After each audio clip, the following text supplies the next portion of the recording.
আপনারা এই সাংবাদিক সম্মেলনে বা এই জলসা সংক্রান্ত সরকার কি সহযোগিতা করছে না করছে কারো কোনো বক্তব্য পেয়েছেন? ব্যাপারটা ঠিক এই ধরনের আজকে দাঁড়িয়ে গেল, যেটা দেখতে পেলাম যে আমার বাড়ির অনুষ্ঠান,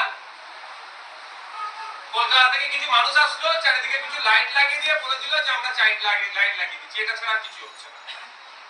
ব্যাপারটা হচ্ছে গত বছর পর্যন্ত দেখেছিলাম একটা ফর্মাল লেটার আসতো যে অমুক জায়গায় মিটিং হচ্ছে, পিসিআর যে জলসাকে কেন্দ্র করে আপনারা আসবেন। দুর্ভাগ্যের বিষয় এই বছর থেকে ওই লেটার আসাও বন্ধ হয়ে গেল। তাহলে কি রাজ্য সরকার এখানে বলছেন পূর্ববাসী উন্নয়ন পরিষদের মাধ্যমে এই জলসার অনেক কাজ করবেন, কিন্তু যাদেরকে কেন্দ্র করে জলসা, যাদেরকে কেন্দ্র করে লাখো লাখো মানুষ আসবেন, তাদের প্রতিনিধি কাউকে নিচ্ছেন না। এটা কি বকা দেবে?